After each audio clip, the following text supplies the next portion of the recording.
Tala Fou Tala Fou malisi ufonga le lang mua mole ni tai aus fuluana o kitopa lua afe lua fa.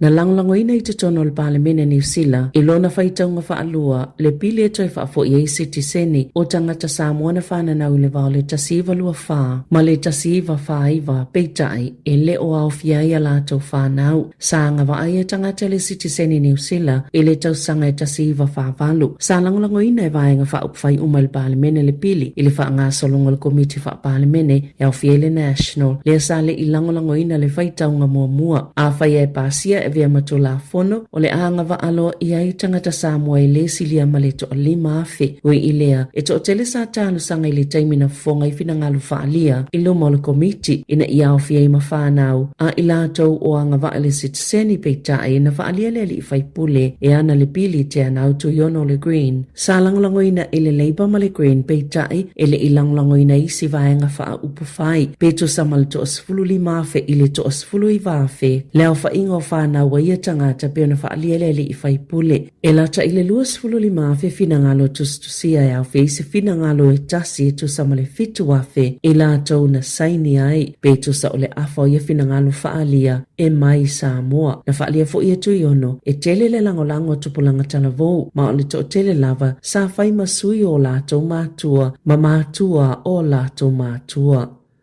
O le whanaunga le vaita e le tenaina e pool and fitness ina ia avea ma vaita e le pito sili o na lelei pe anangatai to tono New Zealand pe ao ina titalalo ia le amatanga o te sema o na ua matua whaititia lava le kāpone mala ititi fo i le pawa e whao ngai nai o le atitalia fo ia afianga mai suinga o le tauma whaalavlave whaale nātura o na olona whausanga ma le toi whaamalo singa ati le to sai mai e inga. O whausanga ia sonei e fuai ma fui e. O le vaita e le tuwai le ana iai nai nai. Na tapu ni e le tausanga luafe se fuluiva. Ma e lima se lau wha se fuluono tone o le kāpone. Po o kasa e le anga i le si o manga. Sāpua ina tuwai i tausanga taitasi. Mai polo kalame wha mawhana whanai. E maua mai le kesi ma le ele tise. Ma e tutusa ma le kāpone pe alu le taavale le tautesi ma le 2 kilomita. O taavale e alu i le tiso. E wali potia e 5 pasene o le awha i titi e le kāpone pone mai le whaonganga o malo si anga nei e peo le ele tisi le vaita e le fou. Na whaalia le puli nuu Campbell Barry e mita i le ka pone le ua whaititia mai le whaonganga o malo si anga e peo le kesi i le vaita e le fou. E ono valu miliona tāla le tau el polo keti e au fie le 2 miliona tāla mai le malo. Na solia male mulmulta ia ia inga mole puipuinga o aia te tau stamaitai i lalo le ta iala o aia te tau tangata i le soifo maloloina mamana onga whaapitoa. Ona na siseni whala au mo tonga fitinga na tala iai e se tangata whaingaluenga i se whale tala vai. Pe ona mawe se so enga le soi komisina mo le soifo maloloina mamana onga whaapitoa Dr. Vanessa Caldwell. Sa te tau ona tala whala au e ta o le pentasa mo whaafitauli i le gastrointestinal o le vaenga malanga alwe ngā tūtonga le tino lea e folo ma wha amalua i tau mawha masua vai ma toi pasi e se ato mai le tino ina ua avea maota. Peitai na ave iai i le tamaita ini fuala au e ta o le salasoparin. Ma sa inu mo vai aso e fitu. Malona manatu ulo usui e lana fuala au masani peitai na amata na whaalongo atu ua le malosi. Ina ua tua na i vai aso e wha talo o na inu lea fuala au. Sa vave lava na toi malosi. Ina ua toi ave atu lana fuala au sao o le bentasa. Ina ua alu ia i le whale talavai mai loa i le sise. Sa i o ele tangata whaingaluenga le whale talavai lona soli o le ta iala pe o na whaina ile ai ati o le tangata ngase. Sa fautua ina le sui komisina le whaato ese alo ia le whale talavai le tamaitai. Ma ia toi tusi le whale talavai ta iala e whaatino ai i se tulanga maawalunga le avenga o whala au tangata ngase. Ma ia su ina le au ngao polisi fo. Ma toi lipo tiatu i le komisina le whaai unga na maua mai le toi whaasaonga o ia sasi. E whaase pasene ua si itia ile numero tangata ile ini a ingai Wellingtone. E tu saimani wha maumonga le wha la potupotonga fisosoane o le Downtown Community Ministry. E ngā lulue ma tangata e momoe solo ilunga o politito whale o loa. E whaase la wonus fulfa tangata ile ini a inga na watu ila lato wha la potupotonga mo se fisosoane le masina o se tema. Na si itia mawalunga le whai numera ma ile masina o se tema le tau sanga talwai. Le sa wha mawina ile to tolu se lau tolu sifulu na tapa ina se fiso swani. O le masina talwai, Sāmoa le mawina I fo ele au whaingalwenga o le whaala potopotonga, ni tangata se to'otolo na te e na ina talo sanga, mo ni fale mo e ua matoa mo o mia vavelava, ni fale e o iai. Talo na mataina le malo le whaama mawhanga o aiainga, e anga wa ai tangata mo ni fale, I le masina o au kuso. O le tala Stephen Turnock, le whaatonu silo le Downtown Community Ministry Wellington, I le leitio New Zealand, ua whaatuptupla ia lava lea whaafita hauli. O whaamomonga pitola tamaisa whailo ai, I tutonu lava New Zealand, peto samalto a selau ma le lua afe tangata, o loo whea ngai ma whaafita hauli, o le lea ioni ainga po ni fale.